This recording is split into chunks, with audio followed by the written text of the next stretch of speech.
मुस्कान शिव जी बड़े प्रसन्न हुए। संत नारद का दर्शन पाया और नारद जी को प्रसन्नता हुई कि प्रसन्न मुद्रा में भगवान भोलेनाथ मिले। शिव बाबा ने नारद जी से कहा, नारद जी सब कुशल मंगल? बोले हाँ। शिव जी ने कहा कि नारद बाबा संतुष्टि नहीं हो रही, क्यों? बोले हम तो तपस्थली में चले आए हैं, आप तो और आगे जाइए, आश्रम में पहुंचे, वहां देवी पार्वती तो जाके कुछ जलपान कर लीजिए, थोड़ा विश्राम कर लीजिए, मुझे भी संतुष्टि मिल जाए। नारद जी महाराज यही तो चाह ही रहे, शिव और शिवा अलग अलग मिल जाए तो इनकी थोड़ा कुछ उनसे मिला के बताऊं, कुछ उनसे उनकी मिला के बताऊं तो काम हो गया। नारद जी महाराज मुस्कुराते हुए आश्रम के समीप पहुंचे। देखिए, ये गृहस्थ हो या संत हो या बैरागी हो या सन्यासी हो, अगर आपने कोई स्थान बनाया है तो आपके दरवाजे में अगर कोई पहुंचता है तो प्रसन्न होना ये पहला स्वागत है। अगर आपके मुखारबिंद में किसी अतिथि को देखकर उसके आने पर आपका ये मुखारबिंद प्रसन्न नहीं हुआ तो समझ लीजिए आपने गृहस्थ आश्रम बेकार स्वीकार किया, संन्यास स्वीकार किया। खिलाना पिलाना दूर का विषय है, सबसे पहले प्रसन्नता ही सब कुछ है। पार्वती मैया ने नारद बाबा को देखा तो बड़ी गदगद हो गई, क्या बात है, आज तो गुरुदेव जीवन पर है।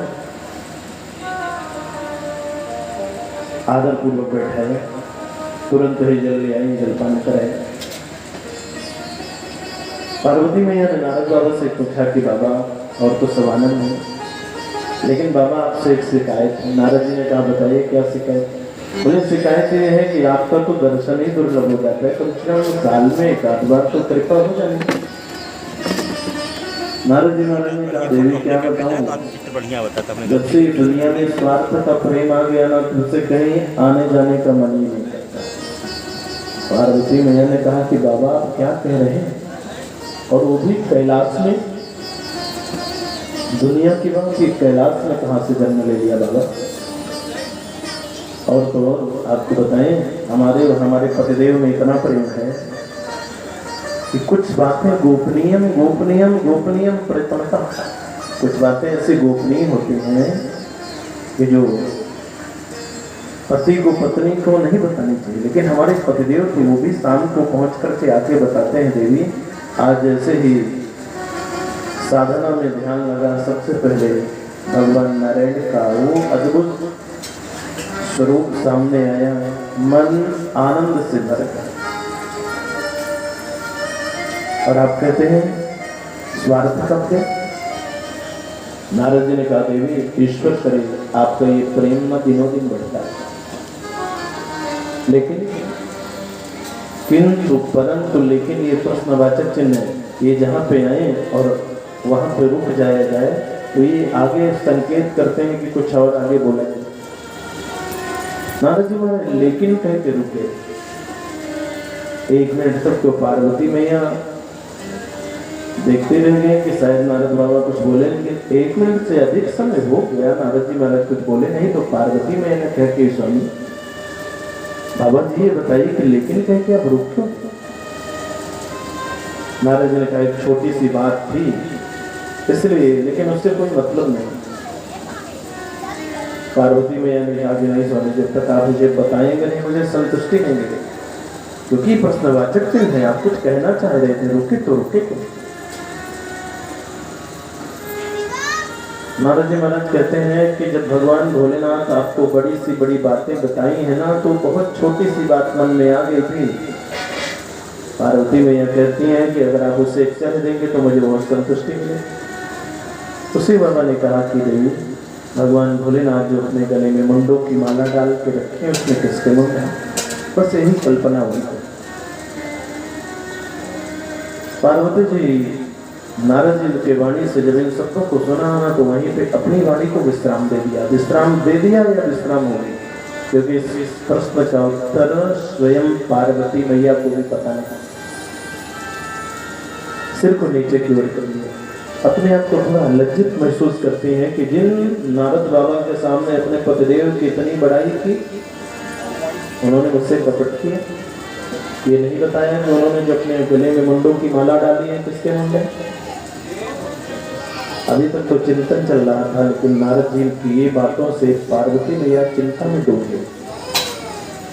और जब आप चिंता में हो गए ना, तो आपके सामने कोई व्यक्ति बैठा है तो लगता है कितना जल्दी चला जाए, भले हम नहीं बोल पा रहे हैं लेकिन अंतरात्मा कह रहे हैं। नारद जी महाराज ने सोचा अब तो काम बन गया, और अगर काम बन गया तो वहाँ ज्यादा देर रुकना नहीं चाहिए, निकलना चाहिए। नारद जी महाराज कहते हैं कि अब समय हो गया चलने का। पार्वती मैया ने कहा सरकार चलिए तो, लेकिन फिर पधारिए।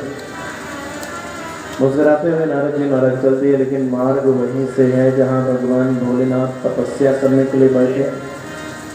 नारद जी महाराज मुस्कुराते हुए जा रहे थे। शिव बाबा ने कहा सब कुछ आनंद है। बोले आनंद तो है, लेकिन मैया ने आपको याद किया।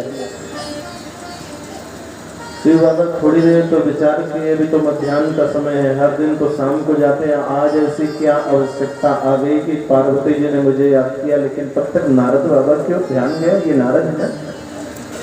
इनका तो स्वभाव ही ऐसा है कि जिसके घर में शांति हो, इनका पदार्पण हो जाए तो 36 का आंकड़ा कहीं वही तो नहीं हो गया। चलो चलते। शिव बाबा इधर से निकलते हैं। पार्वती मैया नारद बाबा के निकलने के बाद उदास हो गई। क्या किया, सुंदर जो वस्त्र पहने हुए थे ना, उनको उतार के मलिन वस्त्रों को पहन लिया, सारे आभूषण नीचे थे। घर के पीछे वाले कमरे में उदास मुद्रा में जाके बैठ गई और एक ही चीज सोच रहे, जिन्हें मैंने पति माना, परमेश्वर माना, सब कुछ माना, उन्होंने मुझसे कपट किया। और वो तो अच्छा हुआ कि आज नारद बाबा आ गए, नहीं तो मुझे तो पता ही नहीं चलता।